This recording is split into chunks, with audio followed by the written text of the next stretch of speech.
Vivimos en un mundo que está en evolución constante y el entorno digital es uno de los campos donde la transformación es más evidente. En una sociedad en la que la información y los datos son pilares fundamentales, tanto su obtención, privacidad y seguridad de los mismos es clave.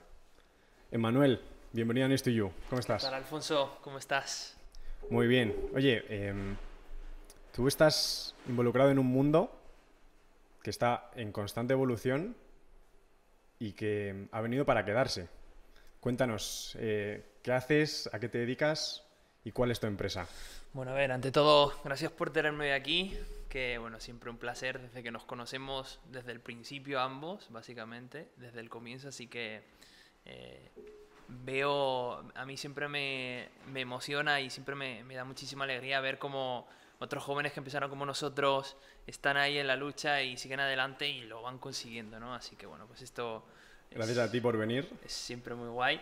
Y bueno, pues a ver, el mundo blockchain, ese mundo tan escuchado y tan poco comprendido, ¿no? Desde un punto de vista bueno, de cómo exactamente funciona. Bueno, pues nosotros en Armilis nos dedicamos básicamente a democratizar el acceso a la tecnología y lo que queremos es llevarla a todos aquellos rincones tecnológicos e industriales donde, digamos, pues resulte complicado a lo mejor encontrar una forma pues, de incorporar esta nueva forma de manejar los datos y de interactuar con otras personas. Y bueno, pues nuestra misión es la de llevar transparencia, trazabilidad a las empresas, a sus productos, a los procesos y facilitar sobre todo la interoperabilidad en un ambiente que bueno, está evolucionando rápidamente a una governance multiactor, donde bueno, pues, hay muchísimas entidades, empresas con flujos de datos que interactúan entre sí y bueno, pues ahí es donde vemos que la tecnología tiene un gran peso ahora y seguramente en el futuro mucho más.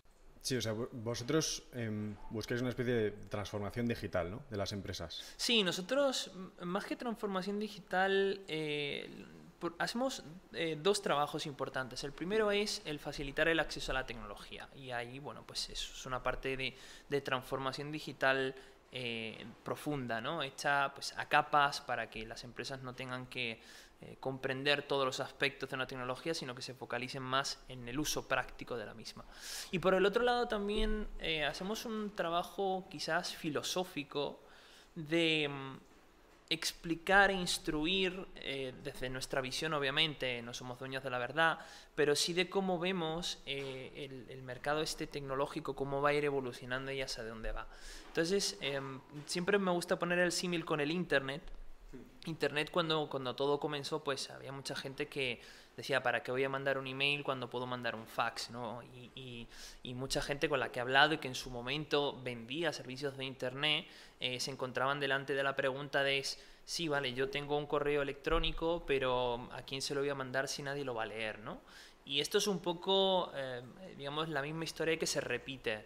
Vemos una nueva tecnología extremadamente disruptiva, que pues va a cambiar el paradigma con el cual interactuamos a nivel industrial, a nivel informático, pero que todavía falta pues ese acceso, ¿no? Esa expansión hacia todos los niveles, porque la única forma en la que una tecnología de verdad tenga un impacto en el mundo es cuando escala, ¿no? Cuando llega a todos los rincones. Y hoy en día pues Internet ha conseguido eso, ¿no? El teléfono móvil con acceso a Internet, cuando salió el primer smartphone, eso fue, digamos, la cúspide de lo Sí, que viene a ser Internet, es decir, tener acceso en el la bolsillo de una accesibilidad tecnología, para todo el exacto. mundo. Sí. Y bueno, pues va a ser lo mismo, lo que pasa que es una transformación incluso más profunda, o sea, no hablamos de conectar, Internet no ha sido la primera capa, la de conexión, ¿no? Ahora mandamos datos de una parte a otra, tenemos clouds, nunca habríamos pensado que nuestros datos iban a estar en un servidor que a lo mejor ni siquiera está en nuestro país. Esto va a transformar profundamente la finanza, la manera en la que la supply chain funciona, el consumer, todo el panorama del consumer retail también lo va a afectar. Vamos a saber de dónde proceden los productos, cómo han sido tratados, cuál es el impacto ambiental. El sector energético también va a sufrir una transformación profunda. Pensemos que hoy en día el parque automotor está evolucionando a un modelo energético tipo eléctrico, con lo cual automóviles van a formar parte de la red como un componente dinámico. Y ya hablamos de una complejidad de gestión y de interacción entre distintos elementos mucho más avanzada de lo que hemos tenido hasta ahora, con lo cual las nuevas tecnologías que están surgiendo en conjunto nos van a permitir seguir avanzando hacia ese mundo. Pues yo quiero saber, cuéntanos, ya que quizá el blockchain, su comprensión es un poquito más complicada, o si hay gente que quizá no entiende bien lo que es, con tus palabras, ¿cómo definirías o cómo lo dirías para que sea lo más fácil posible de entender, ¿no? Igual Mira, un libro mayor de transacciones, algo que pueda ser más... a ver, para los puristas, por definición, blockchain no es otra cosa que un registro inmutable y distribuido en distintos nodos de una red. Esta es la definición de diccionario, que uno, si busca qué es blockchain, la puede encontrar.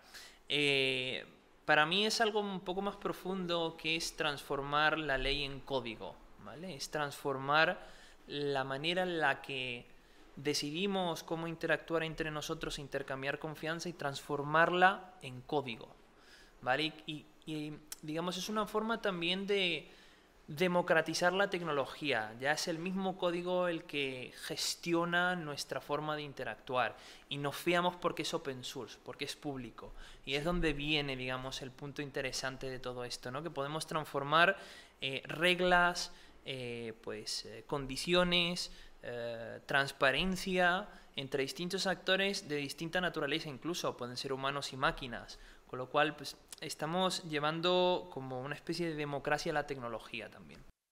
Y esto que dices que es muy interesante, lo de que sea público. Bueno, a ver, como todo, ¿no? Las tecnologías, Internet también pasó por la misma fase, ¿no? Primero tenían, bueno, hoy en día también sigue existiendo el intranet, pero ya no se ve mucho, se usan más VPNs. Pero Internet en su comienzo empezó así, era primero el intranet, dentro de las empresas, pues tenía un servidor central y se intercambiaban datos internamente, pero lo que al final triunfó fue el Internet, es decir, el intercambio abierto, ¿no? El abrirse a los demás, y superar un miedo que, bueno, pues era constante al principio, pues los correos del príncipe o algún país africano oriental que te decía que tenía 1.000.000 de euros en el banco para darte, pero que necesitaba un depósito de 25.000 para poder sacarlo. Y bueno, luego todo el tema de los malwares, virus que afectaban diariamente y con muchísima más frecuencia de lo que lo hacen hoy, ¿no? Y bueno, todos esos miedos se han ido superando. Esa desconfianza que había, pues hemos creado sistemas, también los pagos por internet han mejorado muchísimo. Inicialmente nadie se fiaba a pagar por internet, hoy en día nadie se imagina no pagar por internet. Y bueno, pues esto, digamos, va hacia ese lado, ¿no? Es esa desconfianza que hay, en el sentido de que todavía la tecnología, por un lado, está madurando, está creciendo, está naciendo, y por otro lado esa falta de incomprensión, ¿no? Pues en las criptomonedas, por un lado, pues luego tenemos la blockchain, pero registro, pero mis datos van no van, y pues surgió la blockchain privada como un sustituto de la blockchain pública, precisamente para, digamos, superar esos miedos de leak de datos que podrían tener las empresas. Obviamente, pues esto tiene sentido cuando se forman consorcios de empresas donde, bueno, pues son muchos y se pueden montar muchos nodos, con lo cual la resiliencia de la red es elevada. De lo contrario, una red pública, y seguramente sea la que al final termine triunfando, pues es la que al final da esa transparencia, porque la red no está bajo mi control ni bajo el de nadie que participa, y esa descentralización es lo que termina generando esa confianza entre distintas partes. Es cierto que pues existe, digamos, un periodo híbrido de transformación, de paso de una tecnología a otra, y en algunos casos muy particulares puede existir la necesidad y al final el triunfo de una blockchain privada en un gran consorcio de empresas. Pero creo que esto al final termina superando mucho lo que viene a ser el mensaje que quiere sacar la blockchain, ¿no? Sí. Que es confianza entre partes que no se conocen. Esto que estabas diciendo, ¿no? De que igual la pública será la que triunfe. Por poner un ejemplo práctico, en una empresa, ¿no? Si tú haces las transacciones, supongo que cada transacción, igual lo estoy diciendo mal, ¿no? Pero puede ser un bloque de cadenas. Tú puedes ver o puedes permitir quién lo ve, supongo dentro de la empresa, o sea, puedes limitar la privacidad a quien tú quieres. A ver, bueno, y pues todos serían conscientes, ¿no? Un poco de las transacciones que se han llevado. lo que está en lo público es visible para todos. Vale. Con lo cual, hablamos de soluciones de Layer 1, ¿vale? Hablamos de soluciones de Bitcoin, Bitcoin Cash, Ethereum, Layer 1, ¿vale? Pues esta es la blockchain y lo que está ahí es visible para todos y es público. Y la de las privadas es la de las empresas que he dicho yo. La de las privadas exactamente, pues podría ser una Hyperledger, Alastria también pues tiene su blockchain y bueno, pues esto es un consorcio de empresas que se ponen de acuerdo para formar parte de una permission ledger que básicamente pues se deja entrar solamente a un cierto número de participantes. El punto aquí es que nosotros siempre decimos, los datos quedan en tu base de datos, no tienen que ir a la blockchain. Blockchain no va a sustituir una base de datos Oracle ni un convencional cloud, no sirve para eso, sirve simplemente para atestiguar como un notario digital que ha habido un evento en el tiempo o entre momentos temporales y que esos datos efectivamente corresponden a los que yo inicialmente he utilizado para un proceso, para intercambiar información o cualquier otro tipo de acción, ¿no? Sí, y esto que dices justo ahora, que igual también es algo que puede dar ese miedo, ¿no? Vosotros siempre dejáis muy claro también que no podéis manipular vosotros los datos. Exacto. Ni siquiera vosotros podéis hacerlo. Nosotros, porque hemos construido el sistema, hemos desacoplado lo que viene a ser la parte de blockchain con la parte de implementación del caso de uso, tanto a nivel IoT como a nivel software. De hecho, bueno, nos hemos especializado mucho en la parte IoT por la parte industrial. Y efectivamente hay distintos niveles de privacidad. Nosotros creemos mucho en la arquitectura trustless, que puede ser un poco contradictorio porque trustless es sin confianza. Sí. Pero nosotros siempre abdicamos a que cada persona tiene que ser propietaria de su propia identidad y sus datos y a la lógica del Trust but Verify. O sea, yo te digo que he puesto estos datos en blockchain, pero tu deber, porque obviamente la libertad lleva una responsabilidad también, tu deber es el de comprobar que efectivamente sea así. Y esto se puede hacer con nuestra arquitectura independientemente de nosotros, con lo cual nosotros somos completamente transparentes en este sentido. No tenemos tácticas de lock-in que se suelen ver muchas veces en este tipo de servicios donde todo tiene que pasar por nosotros, sino que somos mucho más abiertos en este sentido. Facilitamos básicamente la implementación. Nosotros con nuestras herramientas Plug and Play permitimos a la gente reducir drásticamente costes y tiempos de implementación de la tecnología. ¿Dais más independencia a la empresa? Correcto, correcto, sí, porque por varios motivos. El primero es que, como te digo, creemos en la democratización de la tecnología y en un sistema abierto. Por el otro, también nosotros no somos una trust entity, como se denominaría. Con lo cual pues tampoco vamos a estar custodiando los datos ni las credenciales de los usuarios. Eso es propiedad del usuario y tiene que ser así. Y cuéntame, yo por curiosidad, vosotros sois una de las primeras, ¿no?, por así decirlo, empresas blockchain que hay en España. ¿Cómo surge? ¿Con quién surge? ¿Y por qué? O sea, ¿qué visión tienes? Tú eres ingeniero. Sí.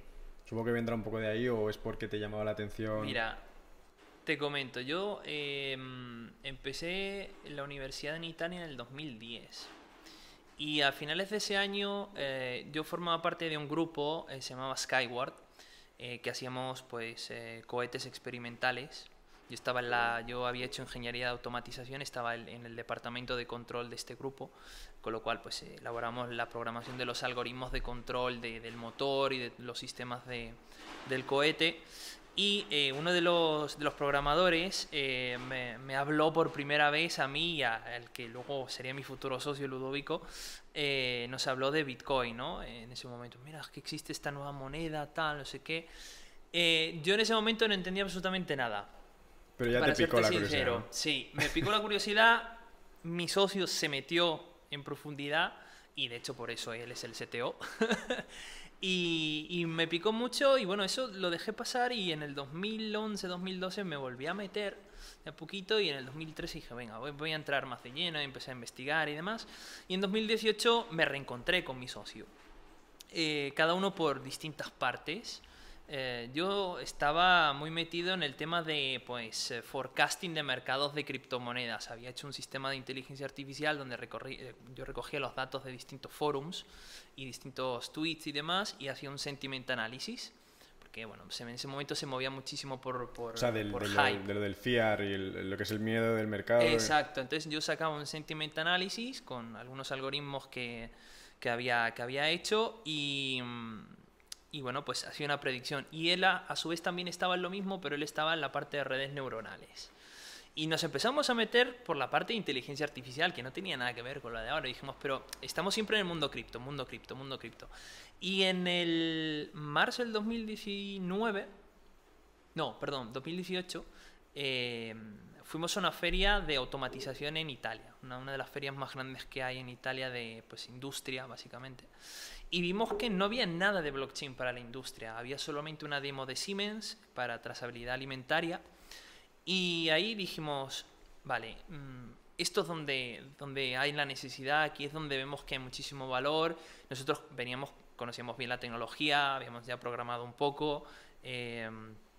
Y bueno, pues ahí es donde empezamos a investigar y empezamos a hacer coding por las noches, los fines de semana. Porque trabajabais los dos. Sí, estábamos trabajando. Yo trabajaba en consultoría y Ludovico trabajaba en sector industrial.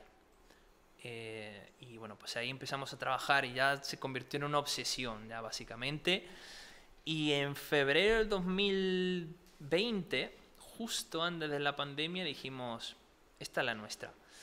Sinceramente, nos echaron a los dos del trabajo, justamente el mismo mes. A mi socio lo echaron 2 semanas antes y a mí, justo a mediados de febrero, dijimos, vale, esta es la nuestra, lo vamos a montar y vamos a empezar a hacer código. Luego, bueno, vino el COVID y ahí es cuando dijimos, no importa, o sea, hay que seguir adelante y nos pusimos ahí pico pala, pico pala, pico pala. Y la verdad que el COVID para nosotros fue un poco una bendición porque cuando el mundo se paró y todo el mundo estaba pendiente de lo que iba a pasar, nosotros metimos el turbo y dijimos, esta es la nuestra para recuperar terreno y salir disparados cuando tal. Y efectivamente repagó. Al final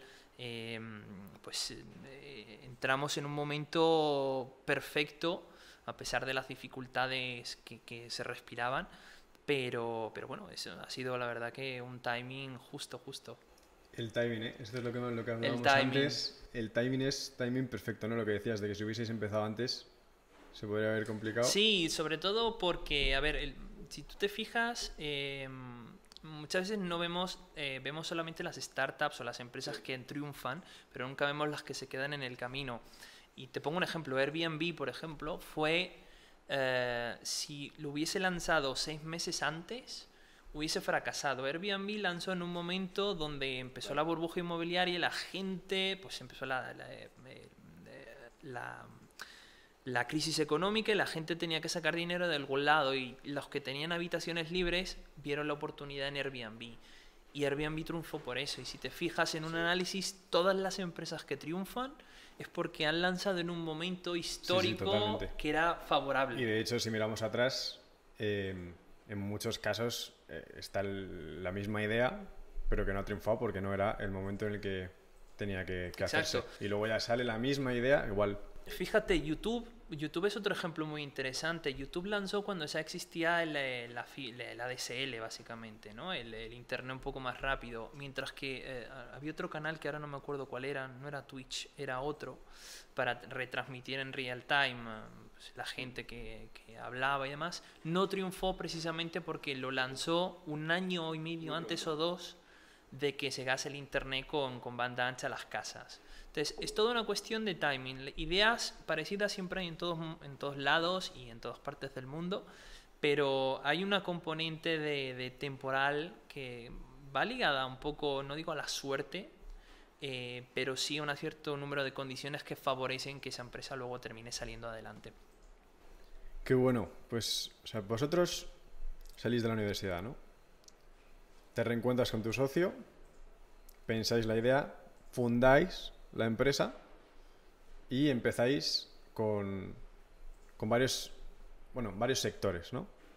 ¿Qué sectores son los que a los que aportáis soluciones Y si nos puedes poner algún ejemplo práctico de qué soluciones podéis aportar para entenderlo mejor. Vale. Nosotros, el primer sector en el que, digamos, propusimos una solución y la implementamos fue en el sector de vinos. Es un sector que, bueno, pues la experiencia de usuario, la transparencia del producto, la calidad, el origen son muy importantes.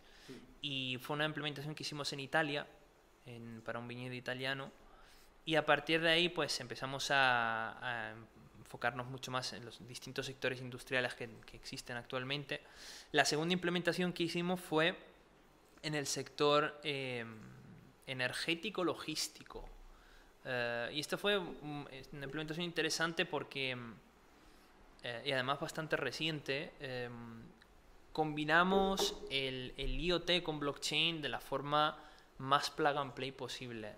Es una empresa pues energética en Italia que se encarga de energías renovables y necesitaban para la rama de generación con biomasa tener total transparencia porque pues habían recibido bastantes digamos advertencias y la gente que transportaba la madera bajaba la madera original, subía madera de baja calidad que obviamente tiene sustancias tóxicas que luego durante la quema pues impactan el medio ambiente de forma negativa, y ahí es donde nosotros propusimos una solución de IoT más blockchain básicamente para trazar directamente desde el dispositivo, con lo cual no hay middleman, no hay nada, es el dispositivo el que se encarga de certificar punto por punto todo el viaje, las paradas, toda una serie de variables desde el punto de inicio hasta el punto final.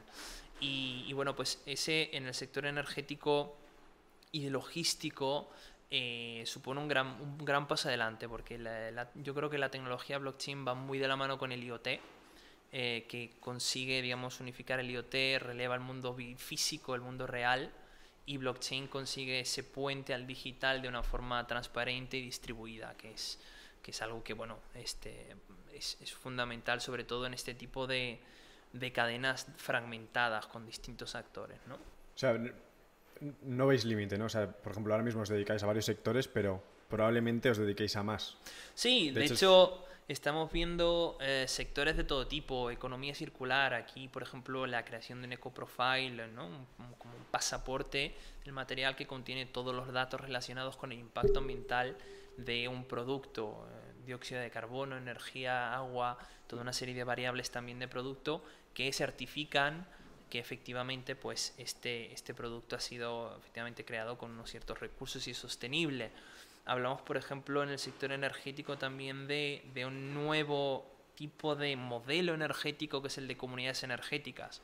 Vemos que ahora pues el autoconsumo se está disparando y dentro de ese autoconsumo existe también una nueva forma jurídica que es el de las comunidades energéticas que permite crear mercados locales de compra-venta de energía.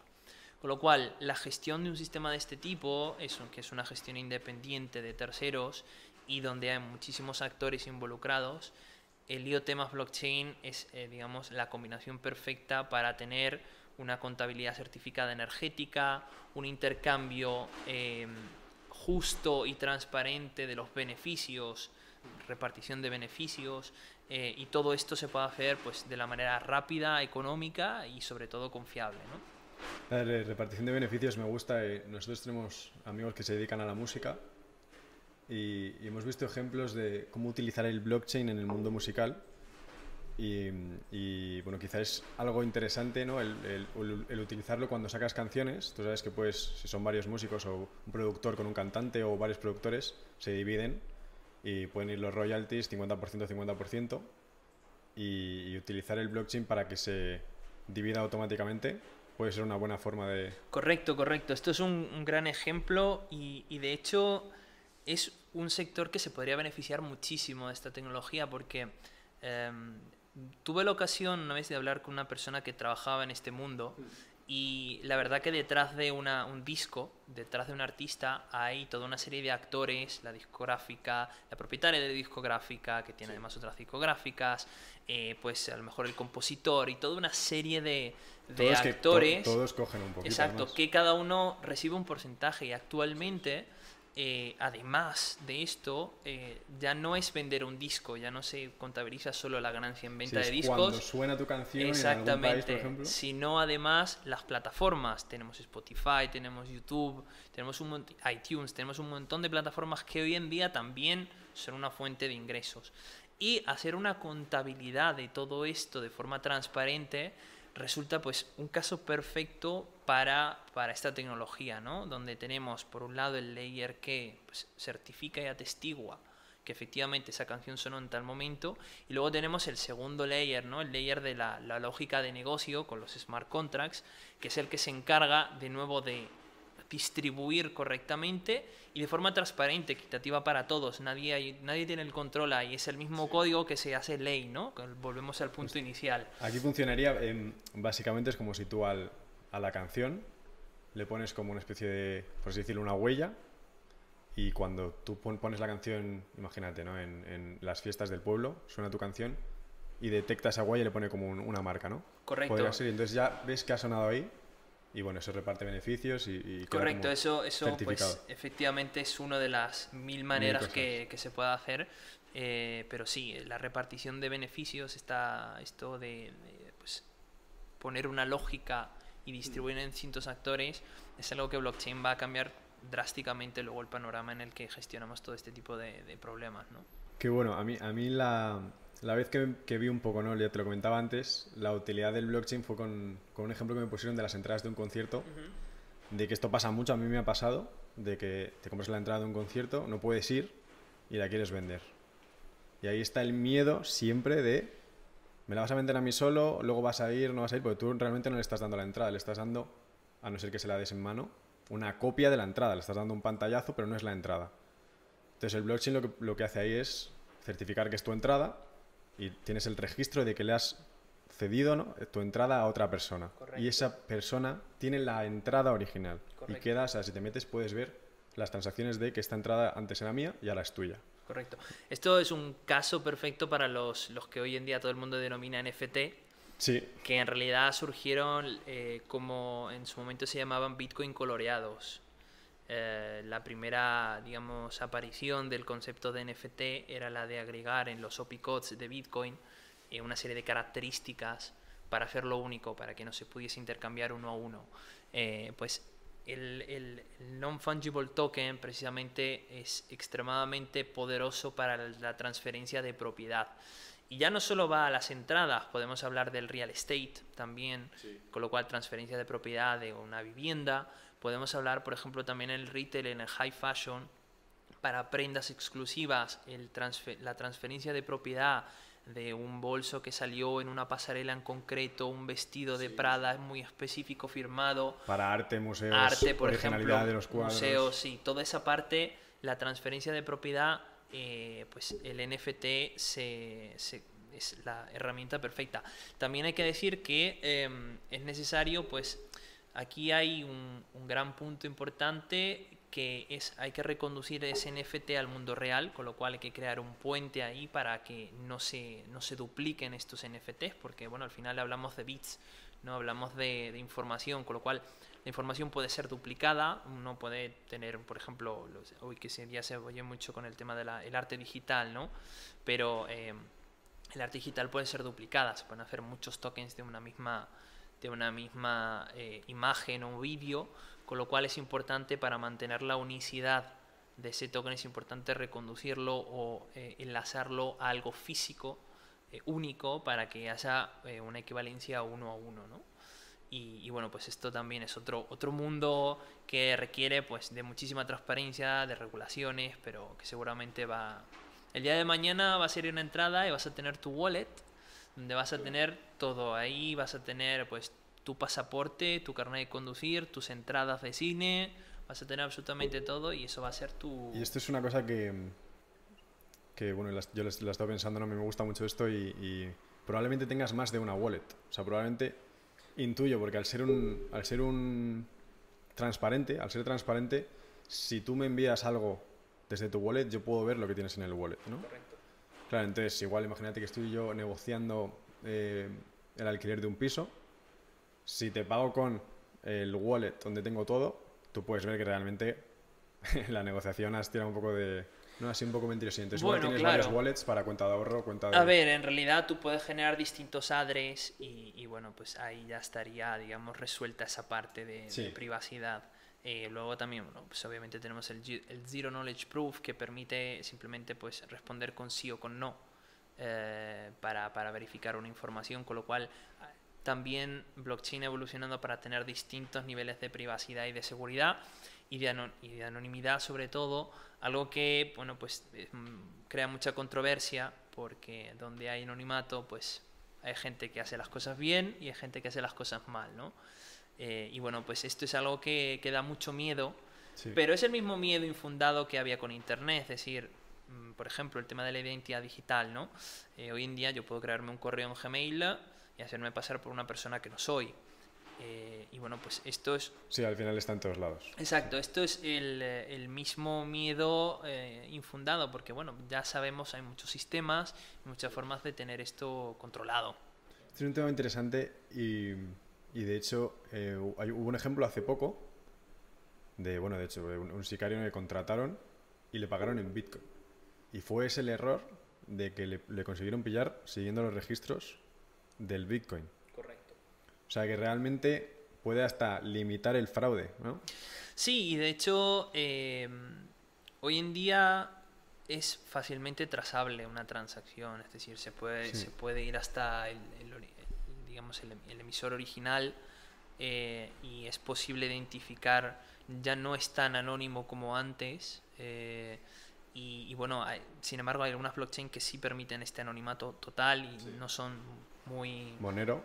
Por ejemplo, no gusta a la gente, sobre todo a los gobiernos, porque no tienen visibilidad, pero por otro lado también pues trae una serie de beneficios, ¿no? Y bueno, pues esto al final, si uno lo piensa, desde un punto de vista, por ejemplo, hablando de blockchain como un uso de financiario, como moneda, esto permite tener una trazabilidad total de lo que viene a ser pues el consumo de una persona, ¿no? La mejor forma de anonimato hoy en día de la moneda es el cash, es el metálico, porque nadie sabe ese billete de 10 euros de dónde viene y no hay forma de rastrearlo como tal. Cuando pasamos al mundo digital ya todo es mucho más rastreable. Entonces, ahí también hay un beneficio por parte de las entidades gubernamentales de pues implementar esta tecnología y además hay un cierto valor de eficiencia y de seguridad que seguramente es mucho más resiliente de los sistemas que existen actualmente, ¿no? Está todo por verse, de todas formas. Aquí hay varios casos que me hacen gracia. Uno fue que hackearon un exchange y al final terminaron devolviendo el dinero porque les iban a pillar. Esto salió hace 2 meses, que terminaron devolviendo y fue por Twitter. O sea, fue algo bueno, muy curioso. O sea, esto pasa muchas veces. Es como el tweet que te había mandado el otro día, que alguien había saltado un cajero automático de bitcoins para robar bitcoins, ¿no? Bueno, pues esto al final es de gente que pues, intenta hacer cosas que no debe y sin ir más lejos, y esto te quería preguntar tu opinión. Hace poco también robaron a uno de los fundadores de Twenty, los bitcoins que tenía. Y yo me pregunto aquí, ¿no? Si pueden rastrear o si tú crees que se va a poder pillar a los que han robado los bitcoin, por esto que decimos, ¿no? De que se puede seguir el rastreo. ¿O tienen que utilizar esos bitcoin para que se pueda ver? A ver, seguramente deberán utilizar en algún momento esos bitcoins y si siguen utilizando address generados en blockchain, pues va a ser complicado reconducirlos a una persona física específicamente. ¿Dónde se suele pillar esta gente? Cuando los van a intercambiar por euros o por dólares. De alguna forma u otra, o a través de un exchange, como puede ser Kraken o Coinbase, o a través del pago de tarjetas Visa, por ejemplo, Wirex, que permite depositar bitcoins y hacer un consumo físico en una tienda, ¿no? O incluso de pago de criptomoneda también en alguna tienda o algún negocio de e-commerce online que admita ese tipo de pagos con esa moneda. Ahí pues se puede rastrear porque ya hay una conexión al IP y toda una serie de cosas que es posible reconducir por lo menos geográficamente un área. Claro, que esto de hecho es una de las cosas que yo puedo, imagínate, ¿no? Quitarte la clave de tu wallet, transferírmelo a mi wallet, pero esa wallet no va conectada a mi identidad, no tiene mi IP ni nada, entonces tendría que utilizarlo para ligarlo al IP y ya te podrían rastrear y saber quién eres, Sí. ¿no? Sería un poco más o menos... Y además, esto es algo que la Unión Europea ya está trabajando y de hecho hay un proyecto que bueno, saldrá en los próximos años. A finales de año se supone que tiene que salir, está previsto que salga la primera, digamos, paper técnico, que es el EBSI, que es el European Blockchain Service Infrastructure. Y esta blockchain europea va a permitir precisamente esto, tener una identidad digital que sea compatible en todos los países de la Unión Europea, en la que el ciudadano tenga la potestad de las credenciales, que pueda compartirlas con quien quiera, no hace falta mostrar todo. Si alguien por ejemplo, si tengo edad para conducir o no, tengo solamente que dar ese dato, no es necesario dar todos mis datos. Y además, esta identidad digital también va a empezar a utilizarse para interactuar con distintos tipos de e-commerce, entidades gubernamentales, universidades. Es decir, vamos a empezar a de verdad reconducir una persona física, su identidad, su contraparte digital. Y esto además va a ser interesante para entrar en todo esto del metaverso también, donde pues la gente va a poder interactuar con otra gente en un mundo virtual, pero siempre pues a lo mejor manteniendo una identidad, ¿no? Esto también. Qué bueno, sí. Y hablando de esto del tema de la seguridad, ¿vosotros utilizáis alguna técnica, ¿no? Para asegurar un poco el sistema o... Bueno, supongo que esto es una cosa que habrá que ir haciendo a medida que vaya ganando terreno, del educar, porque es una cosa relativamente que está siendo nueva, a la sociedad sobre cómo evitar hackeos o el phishing, ¿no? De esto de que te mandan un correo que realmente no es de nadie pidiendo que pinches un link y te pillan las claves. No sé, hay muchas formas, ¿no? Enrutamiento. O sea, alguna forma de hacerlo más seguro. Bueno, a ver, aquí estamos tratando dos aspectos. Por un lado, el de la ciberseguridad de red, la tradicional, la que nos protege de pues, ingresos indebidos a nuestro sistema, la que analiza en tiempo real los paquetes de información y da una respuesta inmediata, que es la ciberseguridad, digamos, que más se está viendo hoy en día para temas de malware, ransomware y demás. Y luego está la seguridad de la información desde el punto de vista del dato en sí. Blockchain lo que va a hacer es añadir a esa información, a ese payload de datos, una serie de características adicionales para precisamente poder verificar si esa fuente de datos es original o no, porque alguien, por ejemplo, podría entrar en mi red, yo no saberlo, y mandarme datos y tomarlos como buenos. Sin embargo, ahí está, por ejemplo, el dato está desprotegido. Blockchain lo que va a hacer es proteger ese dato. Es decir, me da una herramienta, una forma de poder verificar, de poder comprobar si ese dato efectivamente proviene de una fuente que conozco o que es válida. Y ahí es donde está, digamos, el punto. Es un buen caso de uso porque tenemos una empresa en Italia que está utilizando nuestro sistema precisamente para esto, para certificar los correos y su contenido dentro. ¿Por qué? Porque sus clientes habían sufrido phishing. La administración, bueno, entre la prisa y demás, recibía correos que parecían ser de la empresa original, pero que en su interior contenían un invoice con un IBAN distinto. Entonces, bueno, pues la parte de contabilidad procesaba este invoice y al final pues terminaban haciendo los pagos a una persona que no era, obviamente, ¿no? Entonces, con blockchain lo que se hace ya no hace falta que haya un canal seguro de comunicación, que lo hay, porque bueno, pues el correo comunica por un canal seguro, pero es que además estamos protegiendo el dato. O sea, si alguien consiguiese entrar y mandarme un correo fraudulento, yo tengo una forma de verificar que ese correo es fraudulento, independientemente del canal por el cual proviene, si es un canal seguro o no seguro. Con lo cual, aquí, desde un punto de vista de seguridad... Bueno, ya lo estás limitando mucho. Exacto. ¿No? La ciberseguridad tradicional nos protege del exterior, protege nuestra red, protege nuestro ambiente, y blockchain lo que va a hacer es proteger el dato, que es la unidad mínima de la información, ¿no? De intercambio. Y se complementan perfectamente. Es decir, que blockchain va a añadir una capa adicional a esa ciberseguridad que estamos acostumbrados a ver. ¿Y cómo ves? Hay otro término, ¿no? de seguridad que es lo del 51%. Bueno, ha habido muchos robos de Bitcoin o hackeos o cuentas, pero lo que no han hackeado es la red del Bitcoin, ¿no? Entonces, para intentar o para conseguir eso, habría una manera, ¿no? Que supongo que es lo del 51%, que es como controlar la potencia o más del 50% de la red o del libro mayor, por así decirlo. y conseguir manipularlo de esa forma. Si no, bueno, no sé si es posible, A ¿no? ver, mira, Habría que eliminar todos lo los del ordenadores. 51% attack. Esto depende mucho del tipo de red y del consenso que utilice.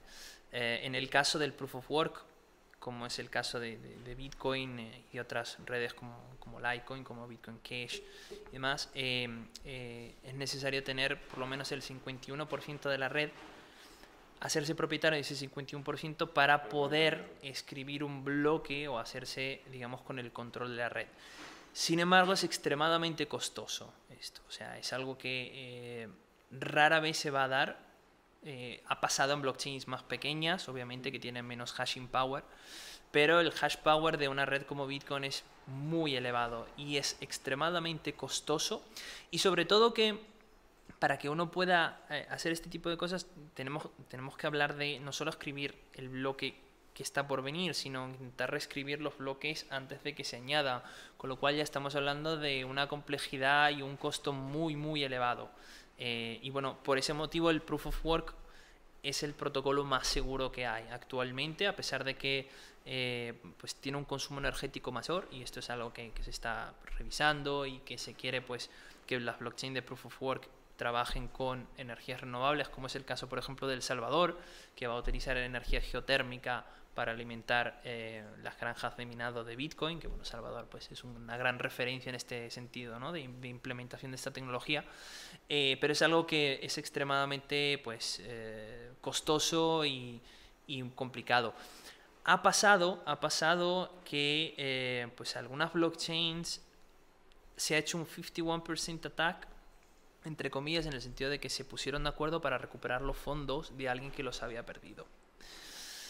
Esto es, bueno, a ver, por un lado podemos considerarlo una acción benévola de decir, sí, pues te hemos devuelto el dinero que habías perdido.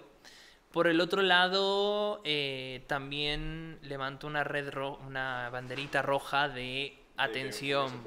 Claro, porque a pesar de que la intención es buena... Un mensaje ambiguo. Exacto, a pesar de que la intención es buena, muestra que pues se puede manipular. Y eso es algo que no gusta, porque si el objetivo es descentralizar esta confianza...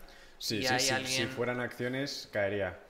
Claro, si hay alguien que tiene el poder y puede influenciar este tipo de acciones, nunca se sabe dónde puede ir a parar luego digamos, la intención Total. De esos individuos, ¿no? Entonces, todavía hay mucho por hacer, todavía la tecnología está creciendo. En el futuro seguramente haya distintas blockchains, no sobrevivirán todas, sobrevivirán unas pocas que irán a implementar o irán a cubrir cierto tipo de necesidades distintas, ya sea para el financiero, para el industrial, para el gubernamental. Habrá distintas blockchains que comunicarán entre ellas seguramente, porque como dijimos antes, protocolos abiertos, el poder colaborar es lo que al final hace que la tecnología tenga impacto, y serán extremadamente seguras, tendrán una potencia de cálculo extremadamente elevada que será imposible intentar pues hackearlas, ¿no? Sí. ¿Vosotros utilizáis Proof of Work? Nosotros utilizamos Proof of Work porque nuestro core business es la certificación de datos, trazabilidad y certificación de datos, con lo cual para nosotros es importante dos cosas. Uno es la seguridad, es decir, que el consenso sea extremadamente seguro y confiable, y el Proof of Work hasta ahora es el que más. Por otro lado, también buscamos chains dentro del Proof of Work que sean escalables, tanto del punto de vista del throughput de datos como del punto de vista de costes. Y bueno, somos bastante selectivos en este sentido, pero hemos implementado alguna Proof of Stake pura por una serie de características técnicas de block timing y costes dentro de ese requisito técnico. Pero nosotros de momento confiamos 100% en el Proof of Work y vamos adelante con ese. Y permitís también la interconectividad, ¿no? O sea, vosotros podéis integrar, ¿no? un tipo de blockchain o elegir una solución que veáis que una empresa pues igual tiene varias soluciones, vosotros identificáis cuál sería la mejor y permitís también integrar nuevas en el futuro, o sea, no cerráis. Correcto. Que esto es un tema que Sí, aquí hay un dato de Gartner que ya estimaba en el 2017-2016, que estimaba que para el 2021 el 90% de las implementaciones blockchains iban a ser reemplazadas, ¿no? Y esto es cierto y está pasando porque son implementaciones monolíticas.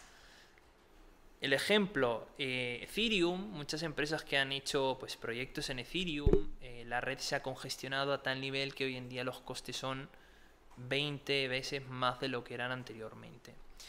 ¿Qué pasa? Que nuestra solución al desacoplar la tecnología que hay debajo de la implementación en sí, es decir, yo tengo que pues, trazar un proceso y certificarlo, nosotros damos la capa para poder interactuar con blockchain, pero por el otro lado este tipo de implementación permite la continuidad de esa tecnología. ¿Por qué? Porque si hoy elegimos una chain que al día de mañana por cualquier motivo deja de ser escalable, por precio, por hashing power, por cualquier otro tipo de parámetro, podemos movernos hacia otra sin que el cliente ni siquiera se inmute. Es decir, esto al final está hecho así porque es un sector muy dinámico, donde nacen chains y mueren chains todos los días. Muy cambiante. Exacto. Y donde pues apostar por una es una apuesta muy grande. Entonces hay que, si tú pones en un gráfico el tiempo y el riesgo de inversión, tienes que intentar que eso se aplane lo máximo posible en el tiempo, ¿no? Que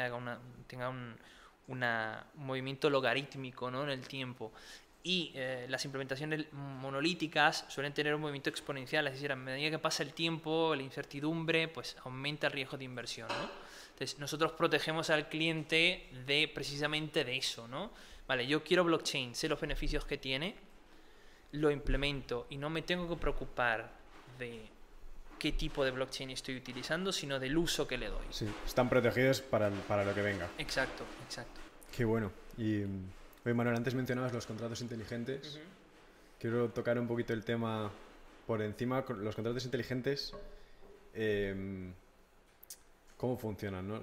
Funcionan en una especie de si tal, entonces tal, y van pasando como pruebas. Si pasa una fase, tiene un tick y va a la siguiente, vuelve a tener un tick y cuando se completan se lleva a cabo. ¿Cómo es el funcionamiento? A ver, básicamente para digamos, dar una perspectiva general de lo que es un smart contract.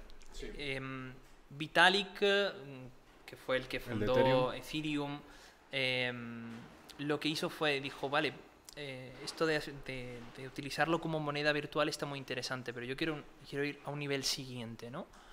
Y de entre todos los papers que leyó, ya había papers publicados anteriormente de la posibilidad de, digamos, automatizar lógicas de negocios de forma descentralizada. Nada de blockchain nació con Bitcoin. En realidad, la primera publicación que hubo de blockchain como tal, que era pues una cadena de bloques criptográfica, fue publicada en el 91. Esa fue la primera gran publicación relacionada con blockchain. Luego hubo otra en el 98, donde se hablaba de la posibilidad de un Bitgold, o sea, la posibilidad de usar la tecnología informática, internet, una cadena de bloques como moneda. Y luego posteriormente en el 2008 se publicó el paper de Satoshi Nakamoto, ¿no? Que fue el que, de hecho, él hizo referencia entre otros papers, a estos dos papers también, con lo cual pues venía de un background ya de otra gente que había hecho esto. Y bueno, pues con el tema de los smart contracts también ya había ideas de este tipo de implementaciones. Vitalik lo que hizo fue decir, vale, esto a mí me gusta y quiero agregarle algo más. Entonces agregó una capa por encima de Ethereum, que es una Ethereum Virtual Machine, EVM, que lo que permite es tener una lógica Turing Complete, es decir, poder hacer un script y guardarlo en blockchain, con una serie de condiciones, que cuando estas condiciones llamadas oráculos se cumplen, automáticamente se genera pues una acción en blockchain, que en este caso puede ser la transferencia de fondos o una transacción a un wallet o cualquier otro tipo de lógica que se haya implementado. Turing Complete, esta virtual machine es Turing Complete, es decir, hay toda una serie de lógicas de ordenador que se siguen de la lógica de Turing. Entonces el if, el else, el while, o sea, loops y luego pues condiciones. tú haces tu programa, tú escribes tu programa en los distintos lenguajes, ahora hay distintas blockchains, en su momento Ethereum había sacado Solidity, que era el lenguaje para hacer programación de smart contracts, y tú haces tu lógica, yo quiero que pues, se ejecuten estas acciones en base a estos oráculos, y automáticamente ya tú despliegas este script, en lugar de tenerlo en un ordenador que corre, pues está en blockchain. Básicamente utilizas bucles, ¿no? Les metes las acciones que tú quieras y se pueden automatizar y sin intermediarios, ¿no? Exacto. Y es donde viene el tema de contrato. Al final es un script que uno guarda en blockchain y al estar en blockchain, pues obviamente es descentralizado, nadie más puede modificarlo y se ejecuta de la forma en la que se había preestablecido y programado. ¿Cómo puede eliminar esto el fraude también, por ejemplo, en alquiler de pisos? Porque puedes hacerlo con un smart contract, sí, supongo, y puedes ponerle un if, ¿no? Me lo estoy inventando, igual no es así, ¿no? Pero pasan 30 días, si pasan los 30 días, llega la siguiente acción, ¿no? Que es pagar, yo qué sé, ¿no? El alquiler del piso. Correcto. Aquí se abre todo un mundo de payments automation y combinación de blockchain con bancos o directamente, pues pagos directamente en criptomoneda. Sí. Aquí, efectivamente, todo el trabajo pues de automatización de este tipo de lógicas de pagos entre participantes puede ser proveedor, empresa, puede ser cliente, empresa, puede ser inquilino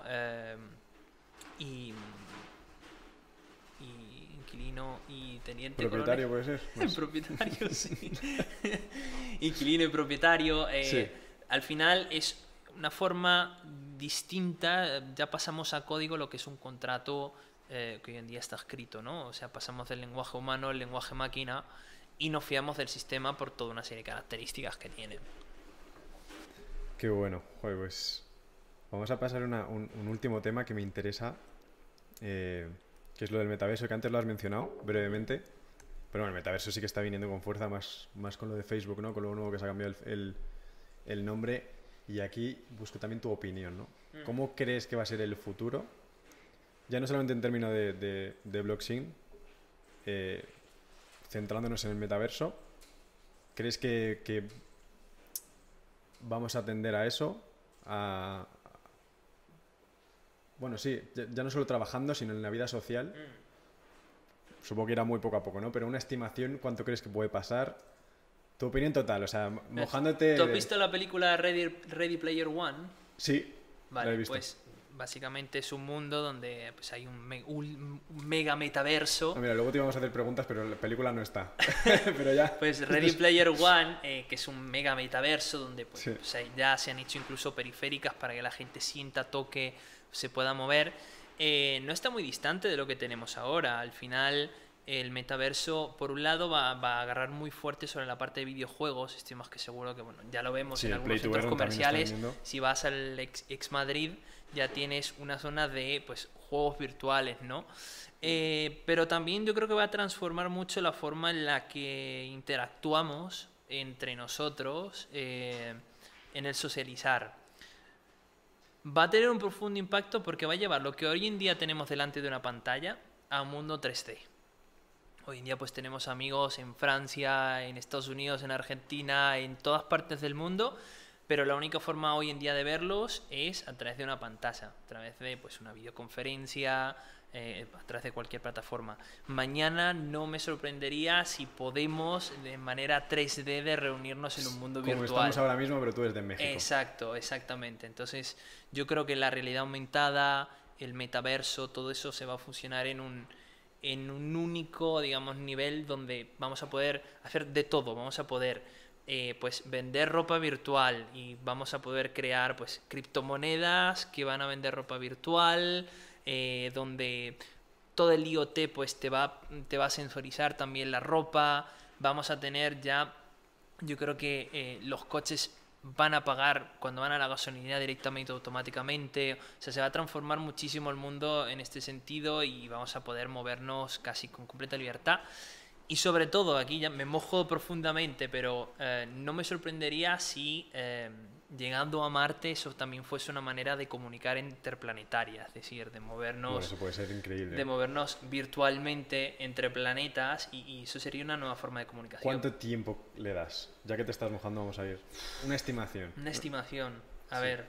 Igual no tanto para lo de Marte, ¿no? Pero para que se use de para forma ser cotidiana. realistas, Internet surgió en el 80 y después de 40 años lo hemos llevado casi al máximo, ¿no? De hecho, ahora pues está empezando a hacer el internet satelital con Starlink, estamos llegando a todas partes. Yo cuando estuve en Kenia en el 2015, 2016, perdón, estaba en mitad del Serengeti, en la reserva de los Masai Mara, y había 4G. O sea que llegamos ya a ciertos puntos donde internet está en todas partes. Sí. Y eso pues tardó unos 20 años más o menos. Yo creo que de aquí a 20 años nadie va a ver raro el pagar con una criptomoneda. Va a ser el pan de cada día, vas a pagar directamente con tu móvil o con algún tipo de dispositivo portable. Creo que el mundo del trabajo se va a transformar profundamente, que vamos a poder estar físicamente, virtualmente, en oficinas, y eso además pues va a transformar profundamente el cómo interactuamos con la gente. Yo creo que vamos a poder movernos libremente y obviamente si llegamos a Marte en algún momento, pues ahí también no me sorprendería que tuviésemos economías planetarias, ¿no? O interplanetarias. Entonces yo veo un mundo donde todo va a estar probablemente automatizado en gran parte, donde nuestra ropa va a estar automatizada también, sensorizada, donde las monedas van a ser probablemente globales y las identidades van a ser completamente de nuestra propia propiedad, donde va a ser todo eléctrico, probablemente gran parte va a ser autónomo también. Y esto que dices de moneda global, ¿cuál crees que va a ser la moneda que... Bueno, si tuvieras que decir una ahora mismo, pues no dirías Bitcoin, ¿no? En todo caso dirías Bitcoin Cash, puede ser. Yo todavía no me mojaría en eso. Pero está dirías todo por verse. Bitcoin, mójate solo, ¿crees que va a ser Bitcoin o crees que no será Bitcoin? Aquí entramos en un mundo muy complicado porque están los maximalistas, yo soy agnóstico de blockchain porque yo creo en todas las que tienen un uso aplicativo. ¿Será Bitcoin? No lo sé. Todo dependerá de cómo evolucione la tecnología, de el uso que le den efectivamente las instituciones, las personas. Hoy en día Bitcoin no es utilizable como tal a nivel de ir a comprar el pan, lo que son micropayments, ¿no? Quizás a nivel financiero sí que tiene un sentido, pero todo está por verse en realidad. Estamos todavía, yo creo que un poco antes de la mitad de camino de todo lo que vendrá, con lo cual está todavía bastante complicado el verlo. Qué bueno, pues vamos a ir acabando. Te voy a hacer un cuestionario, el cuestionario de News to You. A ver qué tal. No te preguntamos el por qué. O sea, te preguntamos preguntas muy sencillas. Si tú quieres dar el por qué, lo puedes dar, pero no es necesario. Vale. La primera es, ¿restaurante favorito? Grosso Napoletano. Que tiene unas pizzas estupendas. He ido. Está muy bueno. Bueno, yo de hecho, no sé si lo sabes, pero yo trabajé en uno construyéndolo. Sí. Uno que está en Legazpi aquí en Madrid. Yo hice la parte donde pides. Ajá. ¿La encimera? La encimera. Eso lo construí yo. Pues, y además, para los que son alérgicos o intolerantes al gluten, también tienen una que es gluten free. Qué bueno. Pues mira, recomendado. ¿Libro favorito? Libros. La saga de Foundation de Asimov. Donde además hay un pasaje interesante en el penúltimo libro, si no me equivoco. Cuidado con los spoilers. Bueno, vale. Nah, hay un pasaje, lo voy a decir. Están en un planeta deshabitado y ven una estructura monolítica muy grande y bueno, pues está escrito, ahí pone banco de no sé qué. Y entonces le pregunta, pues estaba viajando un historiador, estaba en este viaje también, y le explica al que lo estaba leyendo, le dice, no, pues antiguamente había pues instituciones que se dedicaban a la parte de economía, y él decía, una institución para toda la gestión de la economía, no es todo automático, y fue eso interesante. De hecho lo tengo publicado en LinkedIn, cómo Asimov hace referencia precisamente a blockchain indirectamente, ¿no? Una moneda completamente digital, completamente descentralizada, pues interesante este pasaje. Entonces, toda la saga de Foundation me parece muy interesante. Recomendada por Emmanuel. Yo la recomiendo. Es Pues larga. mira, me la voy a ver porque no la conocía. De hecho, ahora en Apple TV han Así que sacado la leeré. serie en Apple TV. No sé quién tiene Me Apple voy a leer TV. primero me leeré los libros y luego ya. Léetelo con paciencia porque son larguitos Son largas, ¿no? y son 7 además. O sea que... Pues mira, ya tengo para tiempecillo. Seguimos con tu aplicación favorita, no la más usada, ¿eh? La aplicación favorita. Esto... A Puedes ver. decir la tuya, ¿eh? Que sé que tenéis. A ver, la mía me gusta, obviamente. La tía, ¿no? Me enamoro de mi propio bebé, ¿no? Que es mi tecnología. No. Aplicación favorita. Dame un segundo. A ver que lo piense un momento. Bueno, yo diría que WhatsApp al final. Sobre O sea, todo. que también será la que más usas, ¿no? Sí, que es la que más uso, sobre todo por mi madre, que está ahí pendiente de mí 24 sobre 24. Que está en Italia, me imagino. No, ¿O está en en Málaga. Madrid? Está en Málaga. Está en Málaga. O sea, qué Pero bueno, si no, WhatsApp, al final es... Yo no tengo redes sociales, la única que me queda viva es Facebook y la tengo por una cuestión de estar en contacto con cierta gente. Sí. Pero WhatsApp sería la que más uso para estar en contacto con todos, así que creo que esa sería favorita. Vale. ¿Canción favorita? Superstition de... ay, se me ha ido el nombre. Stevie Wonder. Stevie Wonder. ¿Y lo último que has comprado en Amazon? Lo último que compré en Amazon. ¿Qué fue lo último que compré en Amazon? Buena pregunta. Lo voy a mirar, lo tendré que mirar. Auriculares inalámbricos. Para hacer llamadas, porque esto de tener el teléfono aquí no. No, esto ya. No. Una vez te acostumbras ya está complicado Eso volver. fue lo último que compré, sí. Perfecto, oye, pues ya para ir acabando te vamos a regalar la taza de News to You por haber venido. Toma. Te agradecemos enormemente que hayas venido. Además eres el primero que viene de este mundillo, mundo blockchain, o sea que estamos encantados. Mira, para mí, Te dejo a ti así puedes hacer tu un placer unboxing. de hablar de lo que me apasiona. Y una fotillo que te vamos a hacer. Ahí, News to You, sí señor. Aquí está. Mira, yo me imagino un día donde encienda la tele y esté el canal News to You. Bueno, ojalá. Vamos a ir poco a poco, pero estaría fenomenal. Te vamos a hacer una foto que luego ponemos en un corcho de todos los invitados. ¿Quién quitó esto? ¿De este lado o de este? El que te gusta más. Está luego en los dos, así que... Venga, va. A ver. Espera.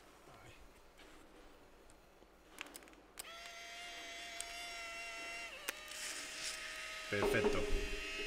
Pues ya lo tenemos. Muy guay. Pues muchas gracias, Emmanuel. Nada. Ha sido un placer.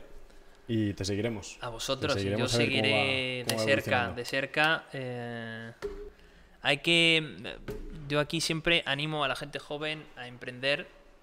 Creo que es muy importante empezar a ver el mercado no con un ojo de miedo, sino como un ojo de oportunidad. De poder aportar algo al mundo, de arriesgar, sobre todo de arriesgar, porque somos jóvenes y es el momento perfecto para arriesgar. De que ya no es lo mismo que nuestros abuelos ni nuestros padres, estamos en un ambiente muy distinto y bueno, yo creo que los jóvenes son fundamentales para comprender la tecnología, llevarla al mercado. Y es muy bonito. Y es muy bonito. Es un máster rápido, ¿no? Es un máster rápido, pero lo más importante yo creo que da un sentido a cada día.